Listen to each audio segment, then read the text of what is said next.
हरि ओम।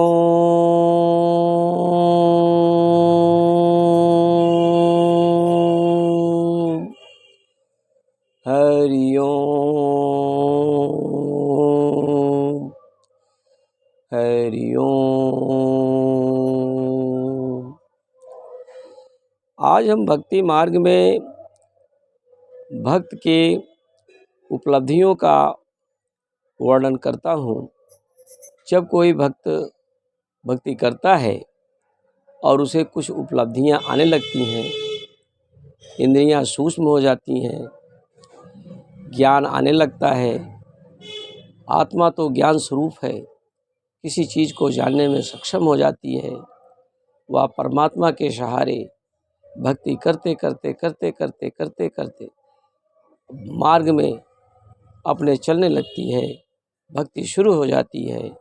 यदि वह भक्त कहीं इधर उधर अगर टहल रहा है तो सांसारिक व्यक्ति जब मिलता है तो वह अपनी कठिनाई जब बताता है तो वह जो है आशीर्वाद देने में लग जाता है।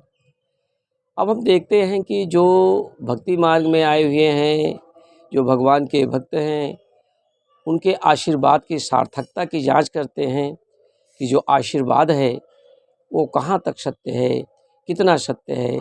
इस पर हम जो है विचार करते हैं।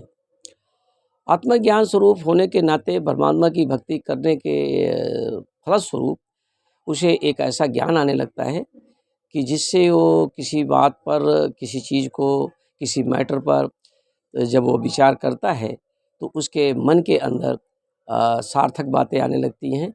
और वो सार्थक बातें वो जो व्यक्ति परेशान है उसको जब वो आशीर्वाद के रूप में बता देता है और संयोग से वह कार्य पूरा हो जाता है तो वह उसे परमात्मा मान बैठता है। और वह कहीं भक्त भी कहीं ऐसी गलती न कर बैठे कि वह भी अपने को परमात्मा मान बैठे, ये बिल्कुल जो है उसके लिए अच्छा नहीं है। परमात्मा की भक्ति करने वाला या कोई आशीर्वाद देता है, चाहे वो अपने पुत्र को दे या अपनी पुत्री को दे या अपने शिष्य को दे या किसी अन्य व्यक्ति को, अगर कोई व्यक्ति आशीर्वाद देता है तो आशीर्वाद से कोई कार्य होने वाला नहीं होता है। कैसे, आइए इसकी जांच करते हैं। एक मास्टर है, एक शिक्षक है, यदि कोई उसका शिष्य रोज़ उसको प्रणाम करे और रोज़ शिष्य उस अध्यापक उसे यह कहता फिरे कि जाओ पुत्र, तुम इंजीनियर हो जाओ, तुम डॉक्टर हो जाओ, या कोई जो है आध्यात्मिक व्यक्ति है वह अपने शिष्य को बार बार यही कहता है कि तुम आत्मज्ञानी हो जाओ, तुम ब्रह्मज्ञानी हो जाओ, आत्मज्ञानी हो जाओ, ब्रह्मज्ञानी हो जाओ, ऐसा आशीर्वाद देता है, तो क्या इस आशीर्वाद से वह आत्मज्ञानी ब्रह्मज्ञानी हो जाएगा? तो देखा जाता है कि कतई नहीं। चाहे वह शिक्षक, चाहे वह माता पिता, चाहे वह आध्यात्मिक गुरु अपने शिष्य को आशीर्वाद देता फिरे कि तुम आत्मज्ञानी हो जाओ, ब्रह्मज्ञानी हो जाओ, ऐसा संभव नहीं है।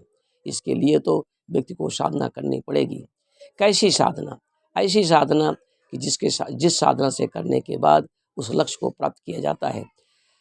अगर सांसारिक शिक्षक है, वह अपने शिष्य को आशीर्वाद देता है, यह तो सत्य नहीं है, परंतु यह उसको अच्छी तरह से पढ़ा लिखा देता है, तो पढ़ा लिखा करके उसको इस योग्य बना करके उसके लक्ष्य को दिलाने में सक्षम हो सकता है। इसी प्रकार से एक आध्यात्मिक गुरु है, वह यदि अपने शिष्य को नियमित जो है सत्संग के माध्यम से उसे परमात्मा की तरफ जीवन मरण का भय दिखाते हुए उधर की ओर धीरे धीरे धीरे धीरे उसके अंदर जिज्ञासा पैदा कर दे और यह ध्यान योग करने लगे और अध्यात्म में बैठ करके कई घंटों तक परमात्मा के ध्यानों में डूबा रहे, तो निश्चित है कि उसे ज्ञान प्राप्त हो जाएगा। यह आशीर्वाद हुआ। आशीर्वाद तो वो शिक्षक या आध्यात्मिक गुरु या माता पिता के जो कर्तव्य हैं, उस व्यक्ति के प्रति जो कर्तव्य करता है वह आशीर्वाद है। यह आशीर्वाद नहीं कि जाओ तुम अच्छे हो जाओ, जाओ तुम इंजीनियर हो जाओ, जाओ तुम अमर हो जाओ। इस प्रकार के तमाम आशीर्वाद जो देते हैं यह मिथ्या आशीर्वाद है। इसलिए आशीर्वाद के चक्कर में किसी को नहीं फंसना चाहिए। आशीर्वाद तो यही होता है कि वह व्यक्ति द्वारा उसके लिए किया जाने वाला कर्तव्य ही आशीर्वाद है। यदि वह उसके पास जो भी विद्या है, जो भी ज्ञान है, जो भी समझ है, यदि उस व्यक्ति के पास को दे देता है, वह अपने शिष्य को दे देता है, वह अपने आज चाहने वाले को दे देता है, तो वह विद्या पा करके वह भी वैसा हो जाता है। इसलिए आशीर्वाद का मतलब होता है कि किसी व्यक्ति को, किसी को कैसे भी, जो भी आपको चाहने वाला है, जिसको आप देना चाहते हैं, उसको अपनी विद्या, अपना ज्ञान, अपना जो जानकारी है उसे हासिल करा दीजिए। हासिल कराने के बाद वह व्यक्ति भी ज्ञानी, परमात्मा, आत्मा का ज्ञान करने वाला, इस प्रकार का वह भक्त हो जाएगा, इंजीनियर हो जाएगा, डॉक्टर हो जाएगा। यह आशीर्वाद हुआ, अन्यत्र कोई आशीर्वाद नहीं होता। आशीर्वाद के चक्रों में नहीं फंसना चाहिए। आशीर्वाद एक मिथ्या भ्रम है, इससे बचें।